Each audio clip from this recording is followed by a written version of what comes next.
Салам барыңыздарга, кыздар балдар. Кыргызстанды тааныштырууну, Кыргызстанды кыдырууну улантабыз. Кыргызстанды кыдырып, биз Чүй облусуна келдик. Барын батыган, барын баккан Чүй облусу тууралуу келиңиздер кененирээк угалы, жакыныраак отурабыз, үндү катуураак чыгарабыз жана каналыбызга катталганды унутпаңыздар. Жайкы каникул башталды. Бекжан экөөбүз Чүй өрөөнү боюнча саякатты эки көзүбүз төрт болуп күтүп жаттык. Апам менен атам Бурана мунарасына, Красная речка шаарчасына бараарыбызды, спортчулар атайын кайыктарда сүзгөндөрүн көрөрүбүздү айтышты. Спорттун бул түрү рафтинг деп аталат. Биздин эртең менен чыгып үйгө кетишинде кайтаарыбызды атам айтты. Бул жерлер Бишкек шаарынан бир нече саат гана алыстыкта болгондуктан үйгө кайтып, кайра барып турганыбыз жакшы болот экен. Биз Буранага майрам күнү бардык. Бул 21 март Норуз күнү эле. Апам менен атам ал жерде майрамдык программа болорун айтышты. Балдар, биз Бурана музейинин директору Анипа эже менен телефон аркылуу сүйлөштүк. Ал бизди бүгүнкүгө чакырды. Анткени алар бүгүн майрам уюштуруп жатышкан экен. Бүгүн эмне майрам? Бүгүн Норуз. Ал кандай майрам? Бул майрам Иран жана Түрк элдеринин майрамы. Ал илгери эле пайда болгон. Биз Норузду майрамдап жатсак, анда биз деле ирандыктар турбайбызбы? Андай эмес. Норузду көптөгөн элдер майрамдайт. Тажиктер, казактар, кыргыздар, азербайжандар, өзбектер.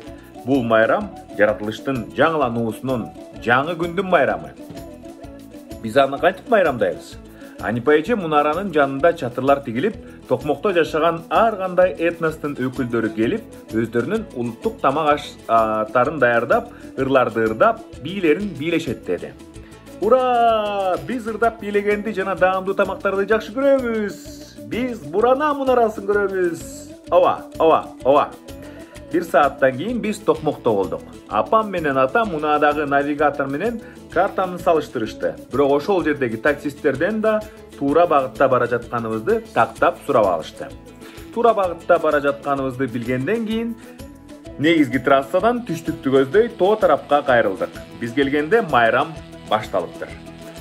Мунарадан алыс эмес жерде балдар жана чоңдор чыгып сүйлөп жаткан сахна орнотулуптур. Менин түшүнгөнүм боюнча, ар бир топ чыгып, даярдалган тамактар жөнүндө айтып берип, андан соң ыр-ырдап же бийлеп беришет. Концерт өтө шаңдуу жана эң кызыктуу болду. Бекжан экөөбүз ушунчалык катуу кол чапкандыктан алакандарыбыз кызарып кеткен. Концерттен кийин кыдырып, ар бир тамактан ооз тийсе болот экен. Биз ар бир чатырга кирип, ар түрдүү улуттук тамактардан даам татып жаттык. Ал жерде эмнелер гана болбоду дейсиң. Кыргыздардын боорсогу, татарлардын уч-пучмагы, дунгандардын фунчозасы, уйгурлардын саңзасы жана башка дүйүм тамактар. Биздин өлкөнүн ашканасы кандай гана ар түрдүү. Албетте күн кечтеп калганда биз Буранага чыктык.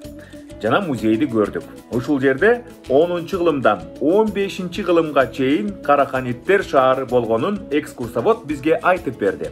Мунаранын бийиктиги алгач 46 метрди түзгөнүн, бирок мунара талкаланганын, мунаранын азыркы бийиктиги 25 метрден ашпагандыгын билдик.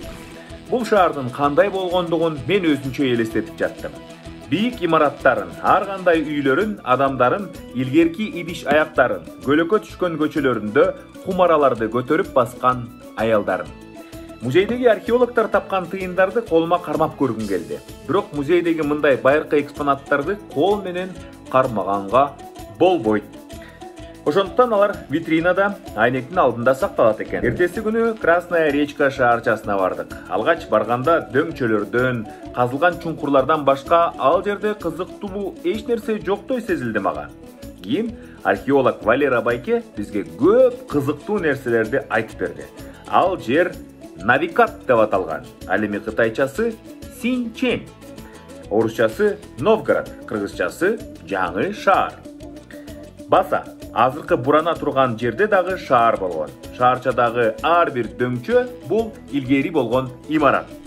Кээ бир жерде адамдар жашаган үй, кээ бир жеринде чиркөө.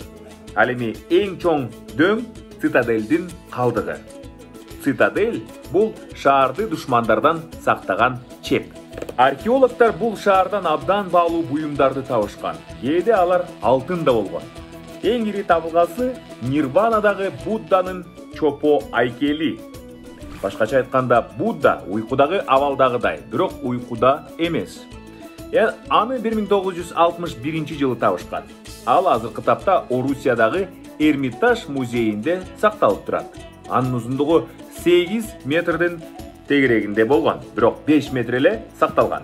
Жакында эле 2010-2015 жылдары ичинде лотос абалында турган Буддасы бар байыркы храм табылган. Валера Байке бул жерде христиан храмдары да болгонун айтып берди. Анткени археологдор христиан дининин культтук буюмдарын дагы табышкан экен. Кайсы бир жерде мечиттердин жана медреселердин калдыктары болуусу керек.